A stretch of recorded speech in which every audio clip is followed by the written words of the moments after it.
Welcome back to DATAWORLDSOLUTION. I hope you are doing very well. In this video, we are going to learn about SQL row count, SQL found, and SQL not found in Snowflake Scripting to track the DML statement affected. So before going forward, I request you viewer to please subscribe this channel and like this video if you find this video helpful. And if you have any question, feel free to ask using comment box. So let's get started. After each DML statement execution, Snowflake Scripting set the global variable that help to determine whether the last DML statement affect any row. Using this global variable, SQL row count that determine the number of row affected by last DML statement. SQL found return the true if the last DML statement affect one or more row, and SQL not found return true if the last DML statement affect 0 row. So let's see demonstration. Let's create demonstration table my value and column is value for demonstration. So control enter to execute. Table is created, my value table is created. So let's see SQL row count variable to return the number of row affected by last DML. So I am using here anonymous block, beginning and end block, and we want to insert into my value table, value 1, 2 and 3. This means 3 value affected, and SQL row count is not affected by a statement, that is select statement, because select statement is not DML statement, and it's return the number of row affected by last DML statement, because last DML statement is insert and delete and update. 3 is the DML statement, insert, delete and update. So here insert statement, so affected 3 row. So if I execute this statement, you can see return SQL row count, that is 3. If you are using SQL or classic console, then we need to write here execute immediate, then $, then same code, beginning and end block. This is anonymous block, and after end we need to write here $, and terminated by semicolon. If I execute this statement, you can see here it's written 3 because this and this code is same. So this is a code used for SQL and classic console. Now let's see another example. The SQL found and SQL not found variable to check whether last DML statement, for example update statement, affect any row. So we use here update statement, update the row in the table that have the value less than 3. So we use here 3 statement, is 3 row is inserted 1, 2, 3. If we check here my value table, you can see here 9 record coming in this table because we done above code 3 times.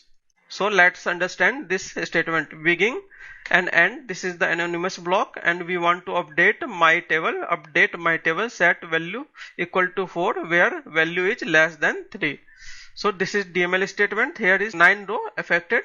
So and this select star from MySQL, this is not affected because this is not a DML statement. And if SQL found is true, then return update SQL row count. How many row return? It's 9 row return. And if SQL not found is equal to true, then no record, no row updated. Okay, else return SQL found and SQL not found are not true. Okay, so if I execute this statement, it should be 9. You can see here updated 6 row because less than 3 is only 6 row. Because if I execute this statement, you can see here all 1 and 2 is update by 4, and this is the less than, it is not true for where clause for update statement. So this is not updated, and this, so only 6 row affected. So return updated 6 row. Okay, if you use SQL and classic console, then we need to write here execute immediate, then $, and end with $, and same code we use here. Okay, so if I execute, select this and click here to run this, we not selected $. Now You can see here no row affected because all is now greater than 3, not any value which is less than 3. Okay, now let's see another example using a snow row count after delete statement. Okay, so we want to delete here, we use here anonymous block again, beginning and end, delete row where the value is greater than 2. So delete from my value table where value is greater than 2. And how many greater than 2 in this table? If you want to check, select star from my value table and you can see here all value is greater than 2. So how many row affected? You can see from here you can see here row is 9, so it's written deleted 9 row. Okay, so delete from my value where value is greater than 2. This is the DML statement, so it's written SQL row count is greater than 2, that is 9.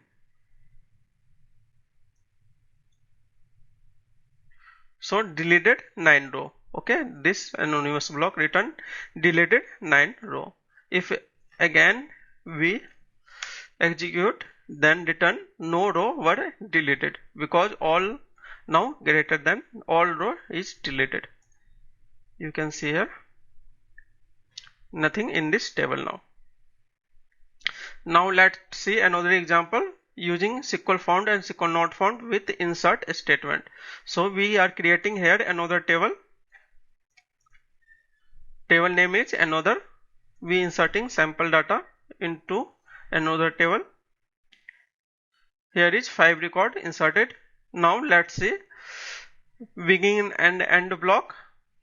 Here is again using anonymous block, okay?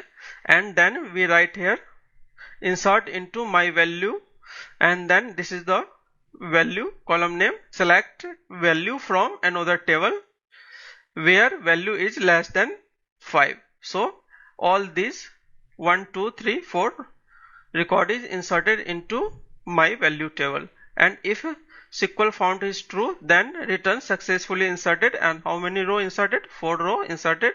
So it's return successfully inserted 4 row.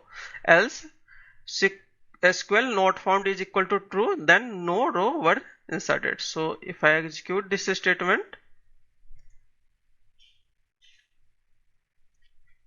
you can see here successfully inserted 4 row. Okay, so that's all for this video. If you found it helpful, please subscribe this channel and like this video. Thank you for watching. I look forward to seeing you in another video. Thank you.